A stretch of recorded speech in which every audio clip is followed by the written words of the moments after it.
ሰላም ውድ የቻናላችን ቤተሰቦች፣ ዛሬ በብዙዎች ዘንድ የሚታወቁ 5 የኢትዮጵያ ሴት አርቲስቶች የትዳር ህይወታቸው እንዴት እንደተቋጨ በይፋ የተገለጹ መረጃዎችን እንመለከታለን። እስከ መጨረሻው አብራችሁን ቆዩ፣ ምክንያቱም ምናልባት የማትጠብቁት በጣም የሚያስገርማችሁ ታሪክ ይኖራል። በመጀመሪያ ግን ይህን ቪዲዮ ላይክ፣ ሼር እንዲሁም ቻናላችንን ሰብስክራይብ ማድረጋችሁ እንዳትረሱ። አምስተኛ ላይ የምናገኛት ድምፃዊት ዳግማዊ ፀሐይ። ዳጊ ገና በ15 ዓመቷ በኢትዮጵያ የአይዶል ውድድር ላይ አሸናፊ በመሆን የብዙዎችን ቀልብ የገዛች ድምፃዊት ናት። ከዚያ በኋላ በርካታ ተወዳጅ ሙዚቃዎችንና አልበሞችን አቅርባለች። ዳጊ በተለይም የታዋቂ ድምፃውያንን ስራዎች በድጋሚ በመስራት ወይም በከቨር ሶንግ ትታወቃለች። ዳጊ ከተዋናይ ሳምሶን ታደሰ ወይም ቤቢ ጋር የነበራት ትዳር በብዙዎች ዘንድ ተወዳጅ ነበር። እናም የ3 ልጆች ወላጅ ሲሆኑ 10ኛ የጋብቻ ዓመታቸውን በድምቀት አክብረው ነበር። ሆኖም ከዛ በኋላ ግን ትዳራቸው በአንዳንድ ሁኔታዎች በፍቺ ተጠናቋል ማለት ነው። አራተኛ አርቲስት ሜላት ነብዩ። ሜላት ተዋናይት፣ ነጋዴና የማስታወቂያ ባለሙያ ስትሆን በትወና ብቃቷና በበጎ አድራጎት ስራዎቿ በብዙዎች ዘንድ ትታወቃለች። ሜላት ከጋብቻ በፊት ከአርቲስት ሄኖክ ድንቁ ጋር በፍቅር ግንኙነት አብረው እንደነበሩ ይታወሳል። ሆኖም በ2015 ዓ.ም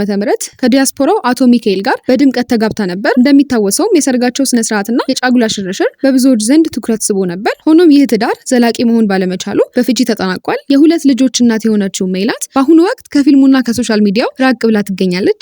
ሶስተኛ አርቲስት ሰላም ተስፋዬ። ሰላም በኢትዮጵያ የፊልም ኢንዱስትሪ ውስጥ ከፍተኛ ቦታ ካላቸው ተዋናዮች መካከል አንዷ ናት። በትወና ብቃቷና በማስታወቂያ ስራዎቿ ብዙ አድናቂዎቿን ማፍራት ትችላለች። በተለይም ቤዛና 3 ማዕዘን የተሰኘው ፊልሞቿ በሙያ ህይወቷ ውስጥ ቦታ እንዳላቸው ትገልጻለች። በ2010 ዓ.ም ከአማኑኤል ተስፋዬ ጋር በደማቅ ሰርግ ተጋብታ ነበር። በትዳራቸውም አንድ ወንድ ልጅ ወልደዋል። ነገር ግን ከ4 ዓመታት የትዳር ህይወት በኋላ አሁን ላይ ተለያይተዋል። ሰላም ትዳሯን ለማቆየትና ለማስማማት ብዙ ጥረት እንዳደረገች ገልጻለች። ሆኖም ያ ጥረት ሊሳካ አልቻለም። አሁን ላይ ሰላም ልጇን በአዲስ አበባ እያሳደገች፣ የቀድሞ ባለቤቷ ደግሞ ኑሮውን በአሜሪካ አድርጎ እየኖረ ይገኛል። ሁለተኛ አርቲስት ፀሐይወት አበበ።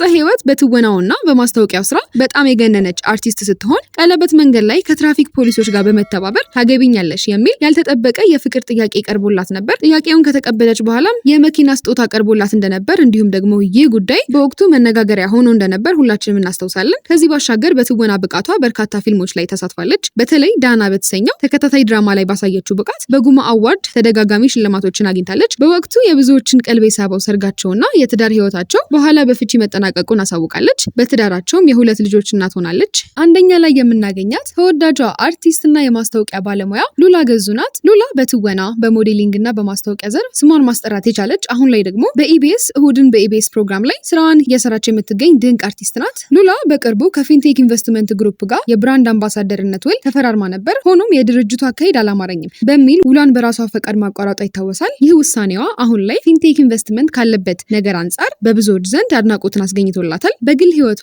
የ2 ሴት ልጆች እናት ስትሆን ከጥቂት ዓመታት የትዳር ህይወት በኋላ መለያየቷን በይፋ ካሳወቁ ዝነኞች መካከል አንዷ ሆናለች። ህይወት በውጣ ውረድ የተሞላች ብትሆንም እነዚህ አርቲስቶች ግን በሙያቸው መጓዛቸውን ቀጥለዋል። ከነዚህ መካከል የእናንተ ተወዳጅ አርቲስት ማን ናት? የትኛውስ ታሪክ አስገረማችሁ? አስተያየታችሁን በኮመንት አጋሩን። የዛሬ ቪዲዮአችን ይህን ይመስል ነበረ። ከወደዳችሁት ላይክ፣ ሼር አድርጉ። ቻናላችንንም ሰብስክራይብ ማድረግ፣ ቀጣይ የምንለቃቸው አዳዲስ መረጃዎች እንዳያመልጣችሁ የደውል ምልክቷን ይጫኑ። በሚቀጥለው ጊዜ እስከምንገናኝ ሰላም ቆዩ። ይህ ልዩ መረጃ ነው።